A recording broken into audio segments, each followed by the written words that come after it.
Ladies and gentlemen, I introduce to you one of my inspiration, our champion of hope, the President of the United States of America, President Obama.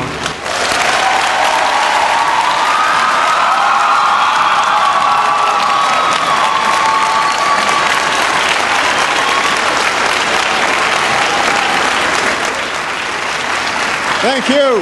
Thank you very much. Thank you. Greetings, Massive. Hey. Wagwan, Jamaica.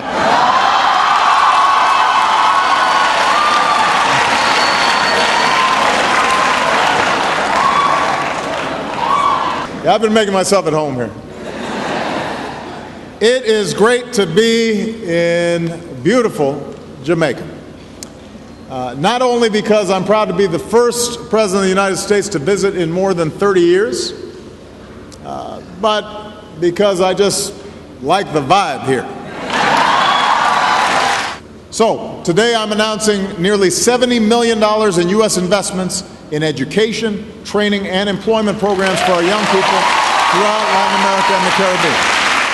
If China is making investments that are building up infrastructure or improving education or helping the people, then we welcome that. We think that's great.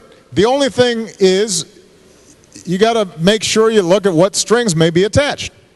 How U.S. is visioning, how would you see Jamaica pushing forward on a decriminalization, legalization emphasis on the hemp industry? Give thanks. I know on paper a lot of folks think, you know what, if we just legalize marijuana, then it'll reduce the money flowing into the transnational drug trade. There are more revenues and jobs created. I have to tell you that it's not a silver bullet.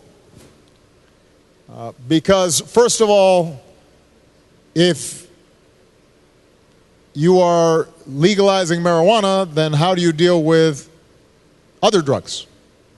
And where do you draw the line? And if we combine a public health perspective, a focus on not simply throwing every low-level person with possession into prison, but trying to get them treatment, we combine that with economic development and alternative opportunities for youth, then I think we can strike the right balance. I actually felt good as a UNICEF Goodwill Ambassador, and I think the part that I talked about was the fact that he mentioned how important early childhood education is and how important it is to the growth of our country, and I think that was the touching point for me in his speech and his presentation, because persons tend to neglect how important it is to focus on our children because they are the ones who will actually pave the way. I actually felt excited to be here today to meet the United States of America's President, Mr. Barack Obama, and I just felt like this is a once-in-a-time experience, and it was really good for me to see him, and I also learned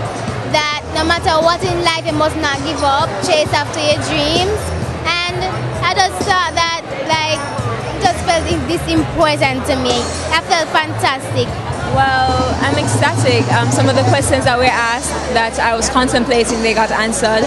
And his views were very diplomatic, and it really took a turn in how we approach certain things in Jamaican context. It's actually an honor and a privilege to actually be here. And this is actually like a once-in-a-lifetime opportunity.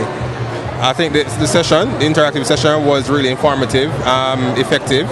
And the President actually answered most of the questions or most of the concerns that I think that most of the persons actually expressed. If there's one thing that I know from my own life, it's that with hard work and with hope, change is always within our reach. The Jamaican-American poet Claude McKay, who was a central figure of the Harlem Renaissance, once wrote something along those lines. We must strive on to gain the height, although it may not be in sight, as long as we've got young strivers like you. And I hope to see you in Washington as part of this Young Leaders of the Americas initiative.